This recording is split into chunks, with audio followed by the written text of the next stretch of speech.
राधे राधे गुरुजी जी। दंडवत प्रणाम आप सबको। मेरा प्रश्न ये है कि आज आप भागवतम के बारे में बोल रहे थे कि जो सुनता है और उसके सारे पाप नष्ट हो जाते हैं। और जैसे क्या कहते हैं उस मतलब 7 दिन की कथा सुनी थी तो उनके भी मतलब सारे पाप नष्ट हो गए। तो मेरा ये प्रश्न है कि मैंने भी ना भागवतम बहुत ज़्यादा सुनती हूँ, भगवद गीता पढ़ती हूँ और भागवतम क्या कहते हैं जहाँ भी होती है मैं 7 दिन की कथा करती हूँ, पर लास्ट में 7वें दिन मेरे साथ ऐसी घटना घटी है तो मेरा मन ही नहीं करता था तो भागवतम सुनने को। क्या घटना घट गई? महाराज जी जैसे मैंने 6 दिन पूरी सुनी, 7वें दिन भोग पड़ना वो होता है, आहुति होती है, पूर्ण आहुति। तो मैंने शाम को जाके नारियल लिया और हवन सामग्री ली कि सवेरे पूर्ण आहुति के लिए जाऊंगी। और उसके बाद 1 बजे के करीब मेरे को खबर आती है कि मेरी बेटी पूरी हो गई। और जबकि मैं पूर्ण आहुति की तैयारी कर रही थी और मैंने पूरी भागवतम सुनी है दिल से। कितने साल की थी बेटी? मेरी बेटी 35-36 की थी। क्या हो गया था? मेरी बेटी मालूम नहीं है, या तो मैं उसके हस्बैंड ने मारा है या क्या करा है। उन्होंने यही बोला कि उसने आत्महत्या कर ली है। और उससे पहले गुरुजी 2011 में मेरी एक और बीच वाली बेटी थी, उसको उसके ससुराल वालों ने मार दिया था। तो मैंने काफ़ी साल तक उसका केस लड़ा। तो अब कि मैंने कोई केस नहीं करा, मैंने सब भगवान के ऊपर छोड़ दिया। तो 2018 में ये केस हुआ है, एक हुआ था 2011, अब ये हुआ 2018।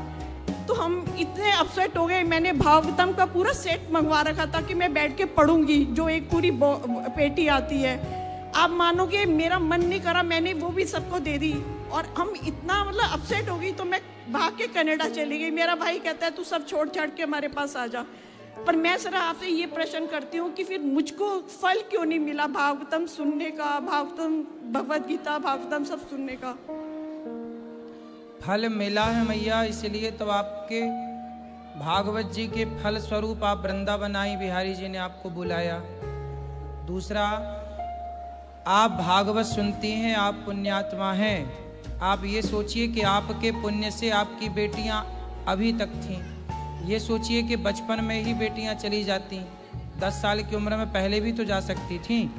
इतने दिन आपके पुण्य के बल पर वो रहीं, ये भी तो सोचिए। पर महाराज जी उसी दिन जिस दिन पूर्ण आहुति थी मुझे अच्छा फल मिलना चाहिए था और मैंने अपनी बेटी की लाश ले लेके घूम रही थी उसकी जगह। आप बताओ मुझे कैसा फल मिला? पर मैं कहती मैया ये देखो, जरूरी नहीं है कि ये फल भागवत जी सुनने से तो अपना पुण्य मिला ही होगा। ये किसी जन्म का हमारा पाप होता है और वह पाप जो होता है आपका नहीं है। वो आपकी बेटी, जब व्यक्ति पैदा होता है तो अपना कर्म लेके हर व्यक्ति अच्छा या बुरा लेके पैदा होता है। वो आपकी बेटी की मृत्यु इसलिए हुई क्योंकि उनका टाइम पीरियड इतने दिन का था, इतना ही समय था। आपने भागवत सुनी तो आपके पुण्य से उनका उद्धार हुआ होगा, उनका उद्धार होगा। तो हमें, यदि हम नेगेटिव सोचते हैं कि चलो भागवत सुनने से क्या होता है, मंदिर जाने से क्या होता है, भक्ति करने से क्या होता है, तो ये सोचकर भी तो आपकी बेटी अमर नहीं हो रही है। मरना तो तब भी था। यदि कोई भगवान को नहीं मानता तो क्या वो लोग नहीं मरते? और कोई मानता है तो क्या वो लोग नहीं मरते? दोनों मरते हैं।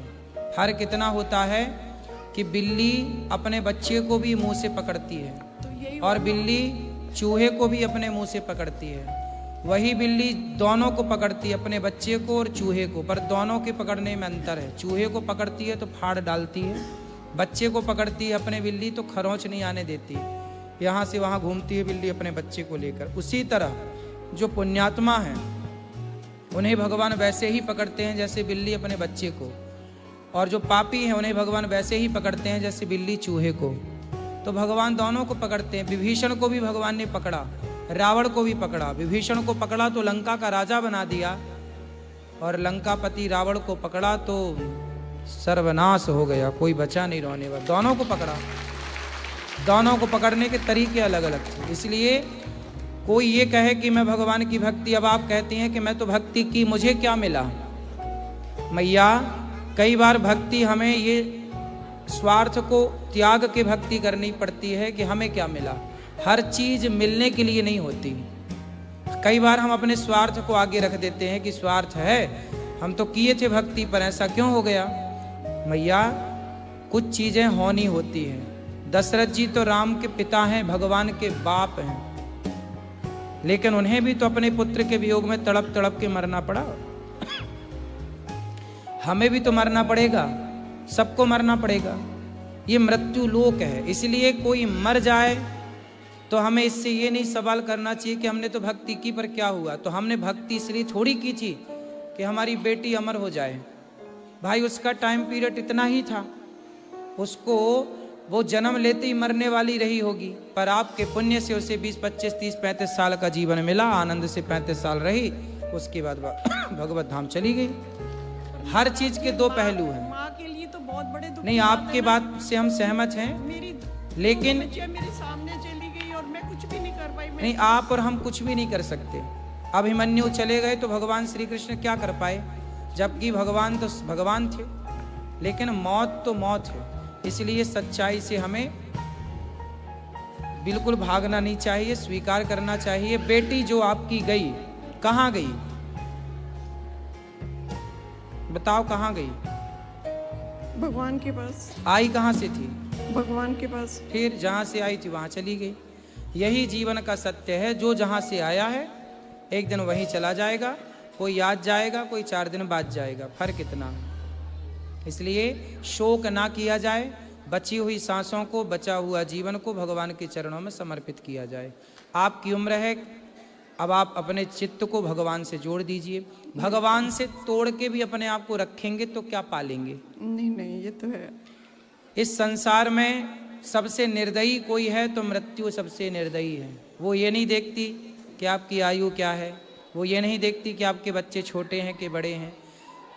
आप तो ये कह रही हो, कुछ स्थान में तो ऐसा है छोटे छोटे बच्चे होते हैं और माँ मर जाती है। देखने से ऐसा लगता है कि भाई ये छोटे छोटे बच्चों का कौन लोरी सुनाएगा, कौन दूध पिलाएगा, कौन रोटी खिलाएगा। अनाथ से हो गए बच्चे, तब लगता है कि ईश्वर तो इतना निर्दयी कैसे हो सकता है। लेकिन आज हमें लगता है शिकायत करना कि ईश्वर निर्दयी है, लेकिन नहीं मैया, वो एक विधि का विधान होता है। आज हम देख पा रहे हैं, लेकिन बीते हुए कल को हम नहीं देख पा रहे हैं, आने वाले भविष्य को हम नहीं देख पा रहे हैं, पर भगवान सब कुछ देखते हैं। वह हमारे कर्मों का फल होता है। यदि हम अनाथ हैं तो जरूर हमने किसी को अनाथ किया होगा, तो हम अनाथ हो गए। इसलिए वो उनके कर्मों का दंड है। हमें तो देखने से दर्द हो रहा है, लेकिन वह भी एक कर्म दंड है।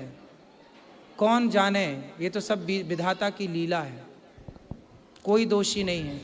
को ना काहू को सुख दुख कर दाता, निज कृत कर्म भोग सब भ्राता। हर व्यक्ति अपने कर्मों का फल भोगता है। जन्म भी कर्मों से होता है, मृत्यु भी कर्म से होती है। इसलिए इस विधि के विधान को सबको स्वीकार करना चाहिए। राधे राधे। राधे राधे। और किसको करना?